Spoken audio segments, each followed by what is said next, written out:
Então é isso aí, vamos lá. Vamos abrir lá em Amós 5.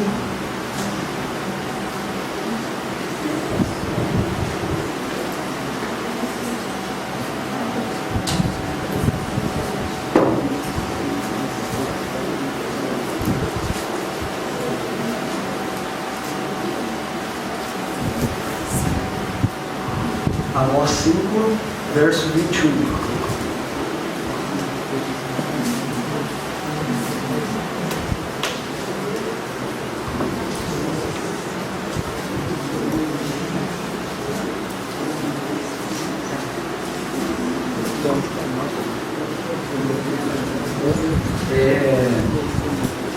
Amós é um livro meio desconhecido, né? Acho que quase ninguém lê isso daí. Está meio escondido na Bíblia, o Amós, né? Quem que já leu Amós aqui? Sem aqueles planos de leitura lá, leu de verdade? Olha só. Então, Amós, fala um pouquinho. Amós, na verdade, ele não era profeta. Amós, ele cuidava lá dos bois. Amós 1 diz que ele é pastor, mas Amós 7 fala que ele cuidava dos bois e cuidava dos filhos silvestres. Mas Deus levanta ele para falar uma única vez para o povo de Israel. Essa é a função do Amós. Então, acho que a gente já pode entender um pouco mais do chamado de Deus para a nossa vida. Né? Às vezes a gente não é que nem os outros profetas são profetas mesmo. O Amós é um cara que estava lá, mas Deus só chamou ele e falou: vai lá e fala o que eu quero dizer para o povo. E ele só obedeceu e falou. Uma das coisas que a gente vai ler aqui hoje. Então é Amós 21, eu vou ler até o versículo 24. Está escrito assim: aborreço, desprezo as vossas festas, e com as vossas assembleias solenes não tenho nenhum prazer. E ainda que me ofereçais holocaustos e vossas ofertas de manjares, não me agradarei deles, nem atentarei para as ofertas pacíficas de vossos animais celados. Afasta de mim o estrépito dos teus cânticos, porque não ouvirei as melodias das tuas liras. Antes, corra o juízo como as águas e a justiça, como o ribeiro perene.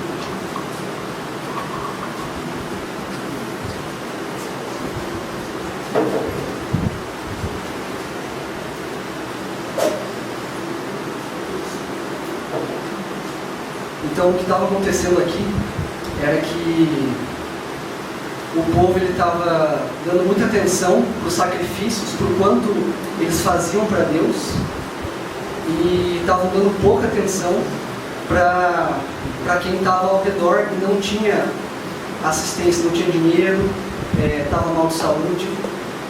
Esse é o contexto aqui desses versículos. Aí Deus chega e fala, né? Ó, gente, isso aí não está certo não. Vocês estão fazendo para mim, mas eu não estou gostando. Eu aborreço isso daí. Mas antes corra o juízo como as águas e a justiça como o ribeiro perene. Às vezes, de períodos em períodos na nossa vida, né, a gente precisa parar um pouco e nos atentar para aquilo que está acontecendo. Porque a gente já está tão envolvido com tantas coisas, Deus já começou a fazer uma obra na nossa vida, e a gente responde a esse chamado e começa a fazer. Então aquilo que Deus começa no Espírito, a gente tenta levar na carne, na nossa força. E aí é por isso que de tempos em tempos a gente precisa parar um pouco e olhar de fora. Putz, o que eu estou fazendo agora? Para onde que está indo a minha vida? O que Deus realmente quer de mim? A gente começa a viver no automático. Só fazer, só servir, só viver aquilo que todo mundo vive, ir no culto, ir na célula, ir no grupo, fazer essas coisas, né, que todo crente faz. Mas, às vezes, as dúvidas começam a tomar conta da gente, por conta de tudo isso, né? De tanta carga que a gente já está levando, a gente esquece. E aí a gente começa a se perguntar por que eu estou fazendo, aonde que eu vou chegar. E Deus ele já revelou algumas coisas a nosso respeito. A gente ora pedindo na revelação, revela o seu coração, revela os planos do Senhor para a nossa vida, o que o Senhor quer de mim, qual é o meu chamado. quando que alguma coisa vai acontecer, e ele vai revelando. Só que a gente para de buscar ele e começa a buscar essas coisas que ele já revelou. E ele pode dar isso daí a qualquer momento para nós. Agora mesmo ele pode dar tudo aquilo que ele já planejou. Mas e o tanto que a gente conheceu dele, né? O mais importante não é o finalmente do negócio, mas o mais importante é o processo. É o quanto que eu conheci de Deus, o quanto que ele revelou o coração dele para mim. João 17,3 fala isso, né? Que a vida eterna é que conheçam a ele, ao Pai. Então a vida eterna já começou, agora sim, né? Vocês estavam me ouvindo baixo? Maravilha. Então a vida eterna já começou. E o mais importante não é chegar lá, mas o mais importante é o meio disso. Mas e aí, né? Como que é o meio disso? Esse que é o lance, né? Eu até queria mostrar aqui hoje, mas eu não consegui. Queria mostrar um pedaço do Matrix lá, que é muito massa. Mas eu vou falar um pouquinho dele. Que no começo do terceiro filme do Matrix, o Neo ele está num metrô, lá, numa estação de trem. E fora, né, do mundo real, ele está em coma. E ninguém sabe o que está acontecendo com ele. Aí de repente ele acorda lá na estação de metrô e não sabe o que está acontecendo, não sabe de nada, está perdido, assim. E aí ele começa a conversar com uma menina, que a menina mesmo pergunta para ele o que ele está fazendo lá e tal, ele não sabe responder. Aí ele começa a falar com o pai da menina, o pai da menina começa a explicar algumas coisas para ele. E nisso o pessoal que tá de fora, ele vai tentando salvar ele. Mas tem uma hora lá que todo mundo vai embora e só tá ele lá, sozinho, na estação de trem. E aí ele tenta, ele pula no trilho e tenta correr, né, para fora da estação de trem. Aí ele corre e ele volta no mesmo lugar. Aí ele fala, putz, que droga, né? Tipo, o cara não consegue. E ele sabia o que estava acontecendo lá fora, né? Ele sabia que ele... Porque o Neo, ele é o escolhido lá para salvar o mundo. E ele sabia que ele era o escolhido. E ele sabia que ele tinha que fazer algumas coisas lá fora. Só que naquele momento ele não conseguia fazer nada. Ele só conseguia ficar lá parado até que alguma coisa acontecesse, até que um trem aparecesse e levasse ele embora. Até antes disso um trem aparece, só que só leva a família lá, que estava lá antes já com ele. Mas não leva o Neo fica. E às vezes isso acontece com a gente, né? A gente sabe o que está acontecendo lá fora, a gente consegue enxergar algumas coisas de Deus na nossa vida, o nosso chamado, mas a força que a gente faz não dá certo. Porque o nosso jeito não dá certo. Mas o que a gente tem que fazer é ficar lá parado na estação de trem, só esperando o trem vir, só esperando Deus mandar um trem para a gente entrar e ele fazer o que ele quiser. E no texto aqui, esse texto, ele não é um texto para quem não conhece Deus, não é um texto para quem está de fora, é um texto para quem já conhece Deus. É um texto para o povo eleito de Deus, para o povo de Israel. Deus levantou a mão para profetizar sobre o povo de Israel. E Deus já estava cansado já, de tanto sacrifício, de tanto fazer, de tanta coisa que eles estavam fazendo para Deus, tentando agradar a Deus, mas na verdade eles não estavam conseguindo cumprir a justiça, que era olhar para o próximo, que era fazer. Eles estavam vindo para o culto, mas o cara que estava no trabalho morrendo, precisando de uma oração, eles não estavam conseguindo fazer. Né? A pessoa da família que estava lá morrendo, eles não estavam conseguindo ajudar. E o chamado de Deus para nós não é fazer, mas é viver a justiça. E quando eu estava lendo esse texto aqui, o que Deus, eu creio que Deus me revelou aqui, que não está no texto, é que no versículo 24 ele fala: para correr a justiça como ribeiro perene. E o que é a justiça de Deus nos nossos dias, né, na nova aliança? A justiça de Deus é o próprio Jesus. Porque Jesus, ele Ele morreu por aqueles que Deus já escolheu. E aí, Deus consegue enxergar para nós hoje como aqueles que têm Jesus e aqueles que não têm Jesus. Então, quando Deus olha para nós hoje, Ele não olha como o Johnny, ou o Lucas, ou o Léo, Ele olha como Jesus. Porque se Ele olhar para o nosso coração, né, a gente vai ser fulminado na hora. A gente não vai conseguir nunca chegar perto dele. Então a justiça de Deus é o próprio Jesus. E o chamado de Deus para nós é para que a gente pare de ficar tentando fazer a obra que Ele já separou para nós. Assim como o povo de Israel é o povo escolhido de Deus, nós somos o povo escolhido de Deus. E a gente precisa começar a crer mais naquilo que Jesus fez por nós e deixar que Jesus corra no nosso coração como um ribeiro perene. E, para quem não sabe, né, perene significa o que dura para sempre, aquilo que é eterno, que não pode ser interrompido. Então, o que Deus pede para nós é que Jesus fique no nosso coração sempre, toda hora, como algo que não interrompe. Né?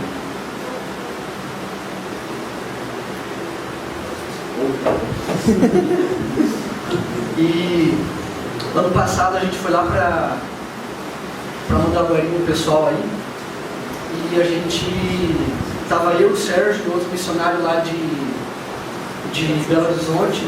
A gente foi num, eu não sei explicar, é tipo desce água assim das pedras e cai no rio, é isso que acontece. Só que de tanto passar água ali, a pedra está lisa, então virou um tobogã, né? Aí a gente começou a descer o rio ali. E daí a gente começou a se perguntar, cara, que loucura esse negócio aqui. Porque como que não para de descer água aqui? Tipo, nunca para de descer água e o rio nunca enche. Como que isso acontece? Nunca para. Sempre vem água de algum lugar e vai para algum lugar, mas o rio que está aqui nunca não transborda. Ele sempre está no mesmo nível. E daí a gente começou a pirar nisso. E aí a gente chegou na conclusão de que o Espírito de Deus, né, dentro de nós é como é exatamente esse rio, que ele fica passando toda hora. Só que como que a gente atrapalha Deus a fazer isso na nossa vida? Né? A gente não consegue deixar Deus alisar a pedra que é o nosso coração. A gente quer ficar só... Nosso coração está tudo como uma pedra, a gente não deixa ele alisar com o Espírito Santo, com Jesus. Então imagina Jesus correndo no nosso coração toda hora, como um ribeiro que nunca para, que nunca é interrompido, que é eterno, que dura para sempre. É isso que Deus quer de nós. Ele não quer, Ele está cansado já de sacrifício, Ele está cansado da gente tentar agradar Ele com o nosso esforço. Ele está cansado da gente tentar agradar Ele com qualquer coisa que a gente faça. Isaías fala que tudo que a gente faz é como um trapo de imundícia diante dele, todas as nossas obras. Então, Jesus precisa estar mais vivo no nosso coração. Só que quando a gente entende um pouco disso e começa a viver isso, algumas coisas começam a aparecer dentro de nós. E a primeira delas é o medo. Porque a gente fala, então beleza, Deus não quer mais que eu fique sacrificando, que eu fique fazendo um monte, e que eu fique dando aquilo que eu não tenho, e que eu fique estendendo meu braço aonde eu não alcanço e dando um passo maior que a perna. Ele quer que Jesus esteja em mim toda hora. Quer que eu permaneça em Jesus e Jesus permaneça em mim. Ele quer isso, então beleza. Mas e como que isso vai acontecer, né? Aí que vem a dúvida, isso gera medo em nós. Porque nós não entendemos. Porque a gente quer entender toda hora. Como nós não entendemos, nós temos medo. Porque a gente quer ter o controle das coisas. Por isso que a gente faz tanto para Deus. Porque nós queremos ter o controle de tudo. Nós queremos ter aprovação diante de Deus. E a gente faz tanta coisa para controlar Deus, para colocar Deus na nossa mão. A gente quer colocar Deus do nosso jeito, quer fazer com que Ele seja do nosso jeito. Mas quando a gente entende que Jesus precisa dominar o nosso coração, nós temos medo de ir no desconhecido. Porque permanecer em Jesus e Jesus permanecer em nós é a mesma coisa que andar no Espírito. Mas quando você anda no Espírito, você não tem controle de nada. Você não consegue controlar o Espírito. E aí você tem medo do que vai acontecer no próximo passo. O que Deus vai fazer na minha vida? Será que aquilo lá que Deus realmente falou vai acontecer? Ou será que eu vou conseguir chegar naquele lugar? E aí a gente começa a ter medo. Uma outra coisa que eu creio que acontece com a gente é que o nosso coração começa a vir à tona. Porque como nós não conseguimos mais fazer nada, Deus nos trava, igual Ele travou o rio lá, e Ele coloca a gente na estação de trem, o nosso coração começa a vir à tona. Tudo aquilo que a gente construiu, viu que não serviu de nada, mas tudo aquilo que está dentro de nós mesmo começa a vir à tona, as máscaras começam a cair. E a gente não gosta do que a gente vê. Nós não gostamos de ver aquilo que realmente nós somos. E isso é uma coisa que eu tenho visto muito, porque eu tenho ido visitar outras igrejas. E eu tenho visto as pessoas falando a mesma coisa, principalmente jovens, né? Eles falam sempre a mesma coisa: nós temos que ser nós mesmos. A gente precisa parar de se enfeitar diante de Deus, aquilo que o Lucas falou no começo, né, também. A gente precisa parar de se enfeitar, de vir aqui, colocar uma máscara e adorar a Deus. A gente precisa ser quem a gente é, porque Deus não pede sacrifício. Deus não pede que a gente seja bom e que a gente consiga fazer as coisas. Ele só exige que Jesus esteja em nós.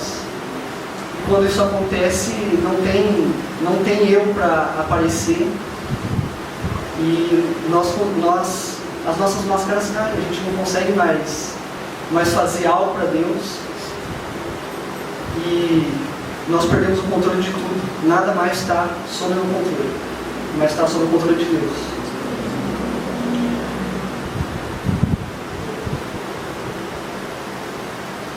E se Jesus sendo a justiça de Deus, se é isso que realmente agrada a Deus, porque João 15 fala isso: permanecer em mim e eu permanecerei em vós. Então, se Deus exige que Jesus esteja em nós, correndo como um ribeiro perene que não para nunca, então quer dizer que nós precisamos ouvir o que Jesus fala. E se a gente precisa ouvir o que Jesus fala, a gente tem que ouvir isso que Ele fala, que a gente precisa permanecer nele e Ele em nós. É isso que Ele pede de nós. É só isso. Ele não pede obras, Ele não pede que a gente faça coisas, né? Às vezes a gente entra no automático de fazer tanta coisa. Não, eu preciso orar, eu preciso jejuar, eu preciso ir no culto, eu preciso fazer coisas, eu preciso servir. Realmente essas coisas elas vão aparecendo, mas conforme o tempo, isso tem que ser guiado pelo Espírito. Conforme você vai sendo amoldado por Deus e o ribeiro vai alisando o teu coração de pedra, as coisas começam a acontecer. Então a gente precisa ser um pouco unido.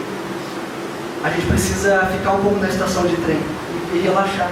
Só ficar lá, só parar um pouco e ser quem a gente é.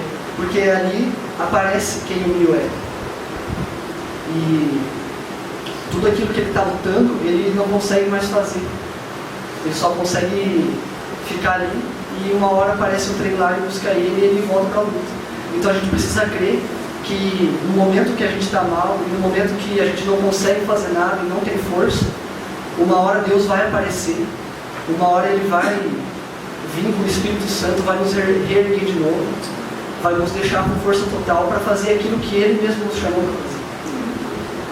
Porque se o chamado é de Deus, se o povo de Israel é o povo escolhido de Deus e nós somos o povo escolhido de Deus, então é Ele que vai fazer tudo, é Ele que vai terminar a obra que Ele mesmo começou, segundo a vontade dele. Filipenses fala isso, né? Que é segundo a vontade dele, Filipenses 2. A gente só precisa ficar nele e esperar que as coisas comecem a acontecer e ser quem a gente é, chegar diante de Deus com o nosso coração do jeito que está, com o nosso coração podre e cheio de amargura, cheio de orgulho, com o nosso coração duro, que Ele vai fazer no tempo que Ele fizer. Às vezes a gente se cobra muito de ter as coisas no nosso tempo, de mudar as coisas no nosso tempo. Ah não, se Deus começou na minha vida, então beleza, então vamos lá. Mas quem faz o vamos lá é Ele mesmo, Ele que nos conduz, Ele que vai nos levar para o lugar onde Ele quiser. Eu tenho ouvido durante a minha vida inteira que Deus tem uma obra para fazer e é só isso que eu consigo ouvir. Deus tem uma grande obra para a sua vida. Eu já ouvi isso umas 3, 4 vezes. E um texto que eu creio que é para mim, que isso vem desde que eu era criança, é o de Jeremias, né? Quando Deus chama Jeremias. Que Deus chamou Jeremias antes dele nascer, antes de alguma coisa acontecer, Deus já tinha escolhido ele. Aí ele fala lá, eu sou um menino, não sei falar, não consigo. Mas Deus fala, não, relaxa, que você vai conseguir. Você vai ter poder para construir, você vai ter poder para derrubar. Só que em meio a tudo isso, aí eu fico, putz Deus, e quando que vai começar, né, esse negócio? Aí, no ano passado, eu ouvi de uma moça que eu conheci, uma senhora, que estava com colungas. Ela chegou para mim e falou, Deus revelou isso, isso e isso. E o que ela falou a mesma coisa, Deus tem um grande propósito para a sua vida. Mas de tudo que você está vivendo agora, não começou ainda, é só experiência. Ainda vai começar. Então a gente precisa relaxar e só deixar Deus nos levar para o lugar que Ele quer que a gente fique.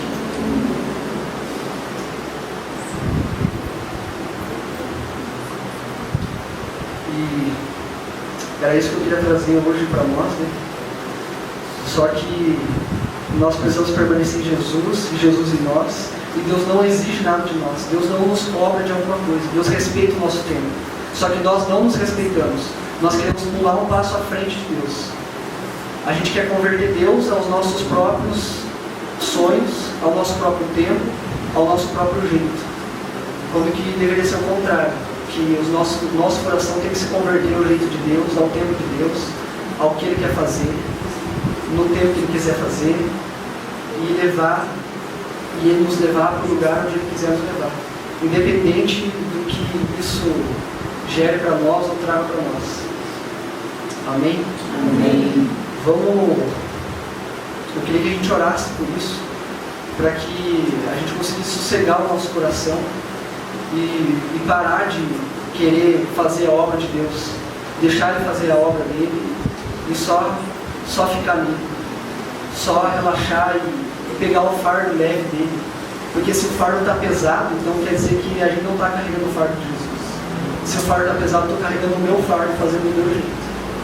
Mas o fardo de Jesus é leve. E não tem o que fazer, é Ele que vai fazer. Amém?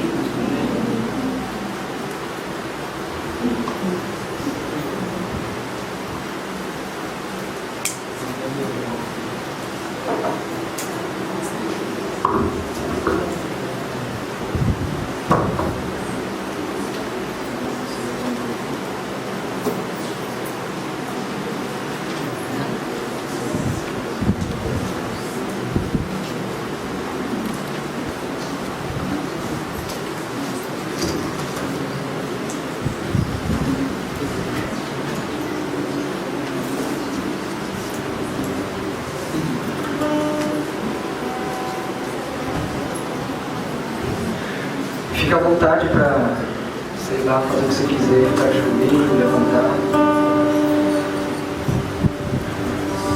Senhor, nós queremos pedir ao Senhor que o Senhor gere em nós aquilo que o Senhor quer fazer na nossa vida. Que o Senhor gere em nós, Deus, o que o Seu Espírito quiser realizar em nós. Que a gente pare de se cobrar, Deus, de mudar a nossa vida, de mudar o nosso pecado que nós odiamos tanto. Às vezes é só para a gente olhar para o nosso pecado e ficar lá chorando por ele e clamando até que o Senhor faça alguma coisa. Não é para a gente mudar e fazer nada e nem tentar, porque nós não conseguimos. Deus, quebra as nossas obras, quebra o nosso coração. Continua, Deus, a fazer aquilo que o Senhor já começou do Seu jeito. Nós queremos hoje, Deus, parar com o ciclo de tentar fazer e deixar entregar o nosso coração para o Senhor, entregar tudo aquilo que nós pensamos e que nós desejamos para o Senhor. Um novo ano surgiu e nós fizemos planos novos e temos novas metas, mas às vezes nem nos perguntamos se o Senhor queria fazer isso na nossa vida, ou se é o desejo do seu coração. Mas a gente pede que o Senhor abençoe os planos que nós queremos fazer. Deus, que o Senhor acabe com todos eles, acaba com as nossas metas desse ano e faz esse ano ser do seu jeito. Que a gente relaxe, Deus, e seja guiado pelo seu Espírito, seja moldado pelo seu Espírito. Que a gente deixe o seu rio, Deus, moldar o nosso coração, deixar o nosso coração liso e deixar o nosso coração como um caminho livre para o Senhor agir e fazer na hora que o Senhor quiser fazer. Porque um caminho livre não tem obstáculo, não tem uma pedra gigante que vai impedir o Senhor de passar, mas é um caminho livre, Deus, e nós somos só um caminho, nós não somos o principal de tudo. A gente acha que nós somos o principal de tudo, que na verdade o Senhor quer fazer por nós mesmos, mas é tão pouco, Deus, o período que a gente passa nessa terra, é tão pouco a nossa vida, é um período curto, Deus, perto da eternidade que é o Senhor. E nós queremos a glória para nós. Nos perdoa por isso, Deus. Nós queremos amar a glória do Senhor. Não nos deixa ser, Deus, que nem aqueles homens que viram o milagre acontecer lá no templo, quando Jesus curou o cego, mas eles creram só que o Senhor era Jesus, mas eles não confessaram, porque eles amaram mais a glória dos homens do que a glória do Senhor. Nós não queremos amar a nossa glória, nós não queremos agradar os outros, Deus, por agradar os outros, para ter o reconhecimento dos outros, mas nós queremos agradar o Senhor, ter o reconhecimento do Senhor, Deus, mas do jeito do Senhor, não do nosso jeito. Deus, eu peço uma coisa para a minha vida, Deus, que eu consiga amar o Senhor, Deus, e ser odiado pelo inferno. Eu quero ser odiado pelo inferno, Deus. Eu quero ser odiado por quem for preciso, Deus, se eu estou agradando o Senhor, se a minha vida e o meu coração estão no Senhor, se a minha vida e o meu coração permanecem no Senhor e o Senhor permanece em mim. Obrigado, Deus, porque o Senhor não exige a nossa força, o Senhor não exige o nosso jeito, mas pelo contrário, Deus, o Senhor nos chama porque o Senhor quer acabar com tudo que nós somos. O Senhor quer acabar com todo o nosso jeito, o Senhor quer acabar com todos os nossos esquemas e planos e regras que nós criamos para chegar diante do Senhor. O Senhor quer acabar com tudo aquilo que construímos durante a vida, para que o Senhor faça do seu jeito. O Evangelho é loucura para o mundo. E o Senhor levanta aqueles diferentes, Deus, para fazer a Tua obra. Aqueles que não tem nada a ver, Senhor. Que isso esteja vivo no nosso coração. Nos dá leveza, Deus, de fazer a Tua obra, de servir o Senhor. Nos dá leveza, Deus, de ficar com o Senhor, de ter comunhão com o Senhor, de não exigir nada de nós. Nos livra da cobrança, do perfeccionismo. Nos livra, Deus, de querer fazer para nós mesmos também, para que a gente se sinta bem. Nós não precisamos se sentir bem, nós não precisamos ser realizados. Às vezes o objetivo da nossa vida não é dar certo, Deus, aos nossos olhos, às vezes nem aos seus olhos, Deus. Jeremias não deu nada certo na vida, Senhor. O Senhor levantou ele para ser profeta e ninguém ouviu ele. O ministério dele foi um fracasso, mas o Senhor levantou ele, Deus. Ele foi sozinho durante a vida. Mas o Senhor ensinou tanta coisa para o povo, o Senhor ensina tanta coisa para nós através da vida dele, depois de muitos anos. Às vezes nós não vamos ver os frutos na nossa vida agora, atual. Abraão não viu nada acontecer, e ele continuou firme, Deus. Ele esperou contra a esperança, ele creu no Deus que traz as coisas invisíveis, as coisas que não são vivas, Deus, à existência. Faz a gente crer nisso, Deus, em nome de Jesus Cristo. Nos ajuda, Senhor, a crer mais no Senhor, a crer mais na cruz e a lançar tudo que nós somos, todo esse povo, esse nada que nós somos na cruz, Senhor. A lançar toda a nossa cobrança, o perfeccionismo na cruz e deixar lá crucificado, Deus. Nos ajuda a crucificar a nossa carne, a levar o nosso corpo à escravidão, as nossas emoções, as nossas dores, Deus. Lançar tudo lá, Deus, e deixar o Senhor fazer e viver pela fé. Em nome de Jesus Cristo, nos ajuda, Deus, a viver o Evangelho de verdade.